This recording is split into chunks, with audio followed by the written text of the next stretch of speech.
Olá, eu sou a Roberta, eu sou licenciada em Química e atualmente eu faço mestrado aqui no PGCN, que é a pós-graduação em Ciências Naturais daqui da UENF.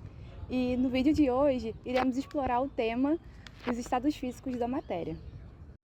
Você já parou para pensar por que alguns elementos são sólidos, líquidos ou gasosos à temperatura ambiente? O que determina o estado físico da matéria de um material? Então, primeiramente, o que seria o estado físico de uma substância?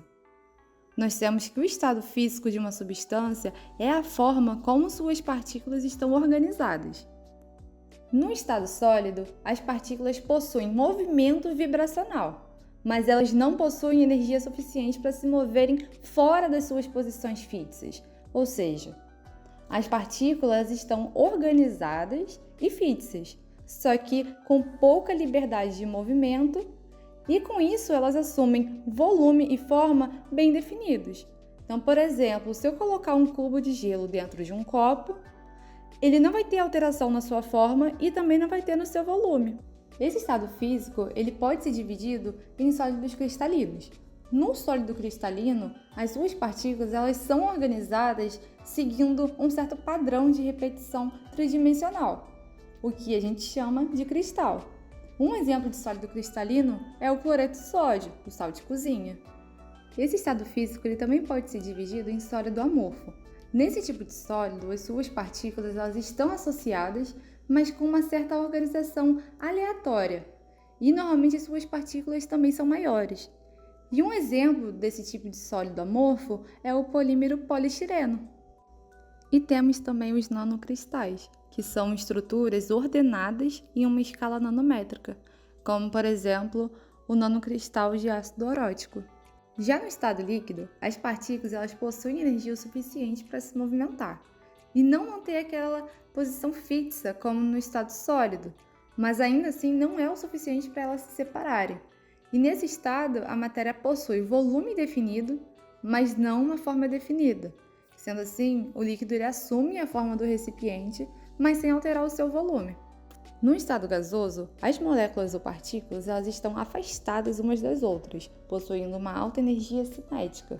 Esse estado não possui volume ou forma definidos, já que eles podem ser expandidos ou comprimidos, e assumindo então o volume ou a forma do recipiente em que esse gás é inserido. E normalmente as suas ligações secundárias elas são consideradas fracas.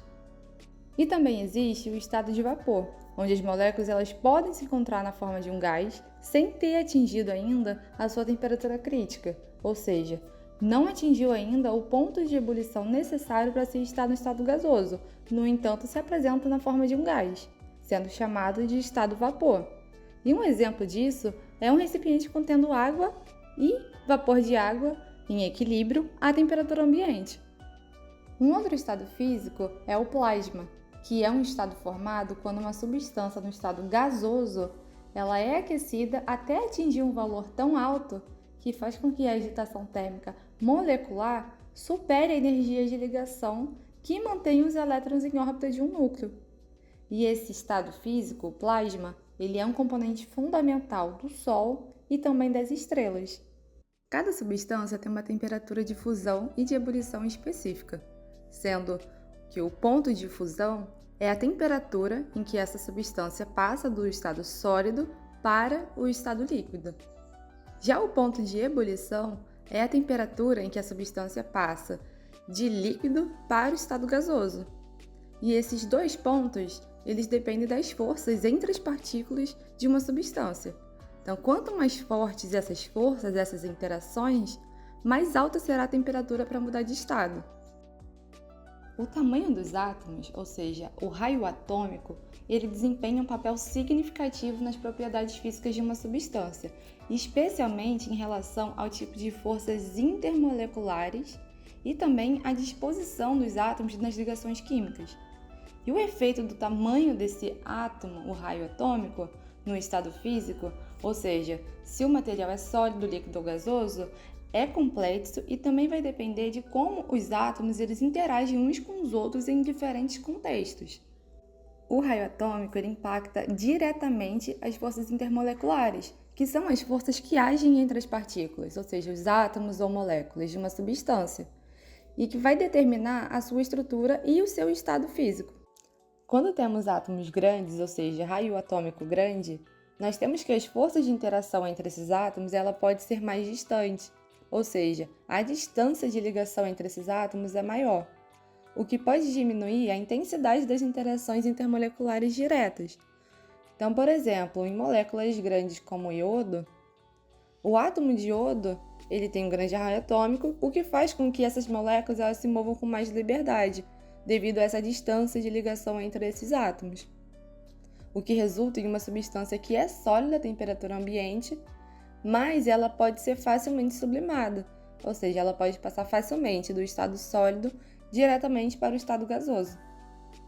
Em átomos pequenos, vemos uma interação mais forte entre esses átomos, quando comparado a átomos de raios atômicos grandes.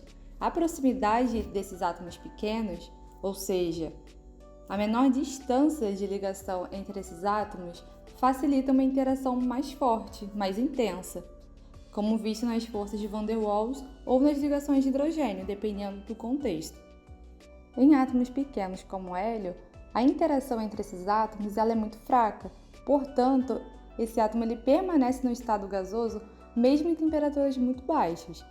Mas quando se trata de elementos com ligação de hidrogênio, por exemplo a água, a proximidade dos átomos pequenos pode resultar em fortes interações de ligação, o que contribui para um alto ponto de fusão e ebulição.